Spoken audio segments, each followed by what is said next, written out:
Agora no Ver Mais nós vamos tratar de um assunto que tomou conta das redes sociais e dividiu opiniões. A exposição de menores na internet. Recentemente, a repercussão nacional da morte do cão-orelha em Florianópolis trouxe à tona vídeos e fotos dos adolescentes que estariam envolvidos no caso. O clamor por justiça é enorme, mas até onde vai o direito de divulgar o rosto e os dados desses jovens antes de uma conclusão judicial? Para entender os limites da lei e os riscos de quem compartilha esse conteúdo, eu recebo hoje a advogada Gláucia Borges, especialista em direito da criança e do adolescente. Seja muito bem-vinda. Obrigada. Boa tarde a todos e a todas. Um prazer estar aqui. Bom, no caso do cão-orelha, nós vimos aí a mobilização gigante na internet. Qual é a consequência, para essas pessoas que divulgaram aí, qual a consequência jurídica para que o internauta que, movido pela revolta, compartilhou fotos, nomes ou escola dos adolescentes onde eles estudam? Então, o Estatuto da Criança e do Adolescente, ele veda que a imagem, o nome, o apelido, o parentesco, a filiação, qualquer informação, residência de uma criança ou adolescente envolvida em ato infracional seja divulgado. Então, a criança ou adolescente tem o direito de ter preservado a sua imagem, nome, enfim. E o Estatuto, ele não só proíbe, como ele também traz aí a penalidade. Então, ele traz uma penalidade de multa de 3 a 20 salários mínimos para quem fizer esse tipo de compartilhamento. Seja aí postagem em redes sociais, seja envio no WhatsApp, aqueles vídeos, imagens que passam por correntes, ou também divulgação em qualquer outro meio. Sim. Como você falou, o ECA, o Estatuto da Criança e Adolescente, então ele é muito claro sobre essa proibição da identificação de menores em atos infracionais. No caso do Orelha, a Justiça determinou a remoção desses posts que identificavam os jovens. Por que essa proteção existe, mesmo quando há ou pode haver um indício de crime? Sim, quando a gente fala de crianças e adolescentes, a gente está falando de pessoas em peculiar estado de desenvolvimento. Em razão dessa fase da vida que é muito especial, a lei traz uma proteção especial também. E quando a gente está falando de ato infracional, de criança ou adolescente que cometeu um ato infracional, nós estamos falando de uma possibilidade ou de aplicar uma medida de proteção ou de aplicar uma medida socioeducativa. E aí, trazendo aqui o caso do Orelha, que são adolescentes que estão envolvidos, a gente tem a possibilidade, então, da medida socioeducativa. E aí, o próprio nome, ele fala, a medida ela é socioeducativa. A ideia é socioeducar. Então, socializar, educar para que a pessoa volte à sociedade e não cometa mais aquele tipo de ato. E para qualquer pessoa, quando que comete um crime, por exemplo, um ato infracional, quando ela retorna para a sociedade, ela precisa ser aceita para quê? Para que ela não volte a cometer aquilo. E quando a gente fala de crianças e adolescentes, essa proteção é ainda mais importante, especialmente nessa era que a gente está falando digital, que, assim, tudo dissemina muito fácil. Muito rápido, e aí, assim, para esses adolescentes que, se de fato, fizeram o que fizeram, terem as responsabilidades deles na justiça, depois eles precisam voltar a conviver em sociedade.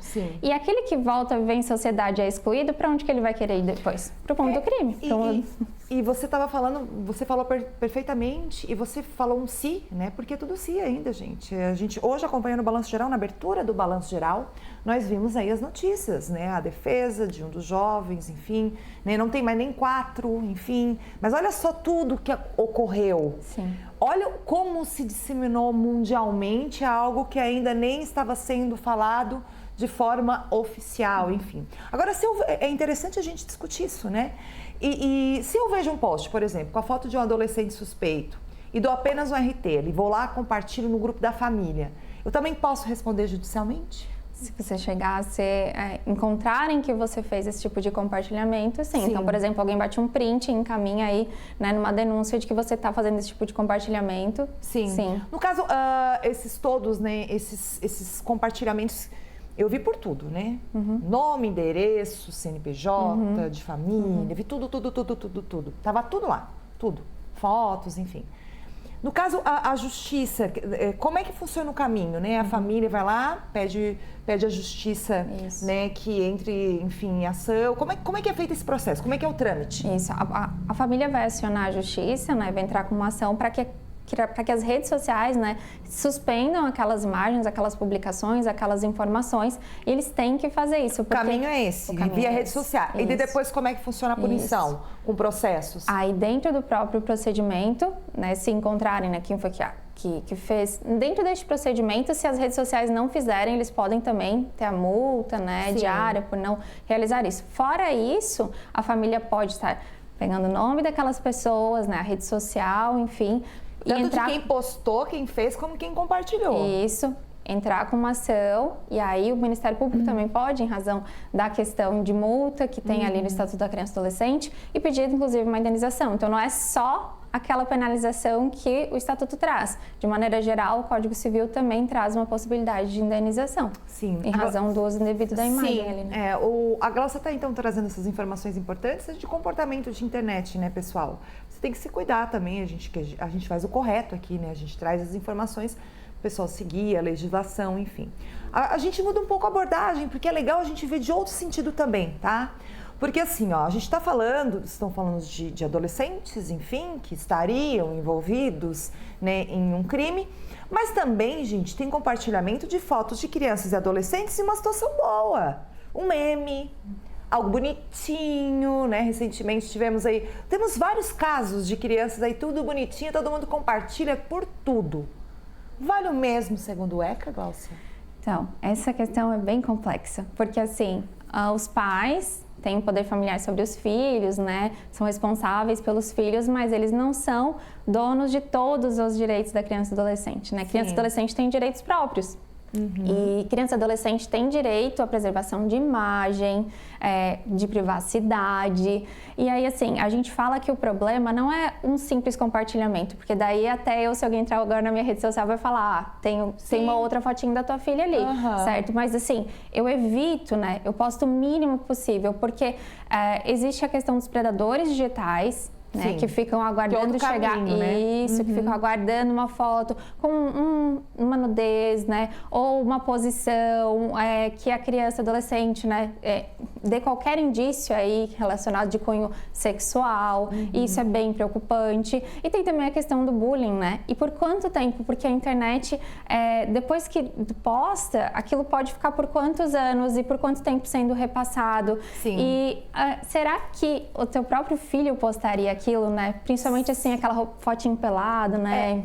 Mas em que momento, por exemplo, esse orgulho de pai e mãe, né, vira uma exposição perigosa juridicamente? Isso, a gente vê problema na superexposição, né? Não é a exposição em si, né? Uma postagenzinha ou outra. Até a gente fala assim da importância ali dos melhores amigos, né? Porque é teu filho, tu quer mostrar aquele momento que, né, faz parte da nossa vida. Isso faz parte da nossa vida e ok. Mas tentar ao máximo preservar a imagem, né? Porque assim, depois que passa, depois que vai, o direito ao esquecimento ele pode até existir, mas e eu que guardo minha imagem lá numa pasta do meu computador, eu que uso para depois, ou um adolescente na escola que daí os amiguinhos veem a foto e começam a fazer bullying na escola com aquela imagem ou com aquele vídeo.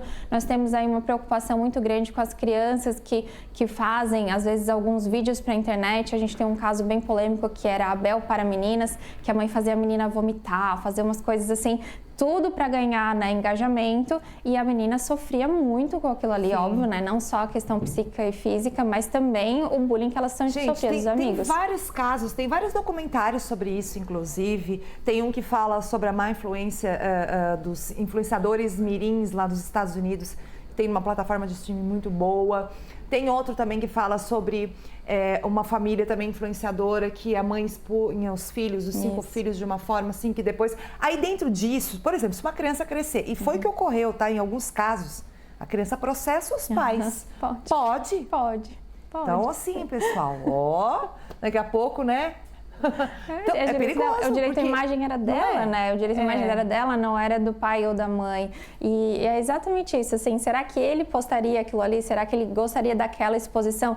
Porque, como eu falei, um simples compartilhamento, né, para as pessoas verem ali o teu filho, enfim, se alegrarem contigo de algum momento, como uma festa de aniversário, enfim, não chega a ser o problema, né? Mas aquela super exposição, então todo dia, muita foto, qualquer coisa, a criança tá chorando, tá postando, a criança tá tomando banho, tá postando, a criança tá comendo de boca aberta, tá postando, sabe? E a gente está entrando numa outra seara que vai ficar para outro dia, que é a questão financeira. Quer dizer, muitos pais ganham muito dinheiro em cima dos filhos para via youtubers, influencers, né? E depois, né, é uma exploração. Isso, nós temos o caso emblemático da Larissa Manoela, exatamente, né? Exatamente. Tem uma idade mínima para a criança ter perfil em rede social? Então, nós temos aí o ECA Digital, né? Sim, que tá para vir agora, né? Na verdade, o ECA até já entrou em vigor, o ECA Digital, né? Tá. Que é uma lei específica sobre isso, que ele traz ali a questão da idade, da importância de, se tiver uma rede social, estar vinculada, alguém que seja responsável, enfim.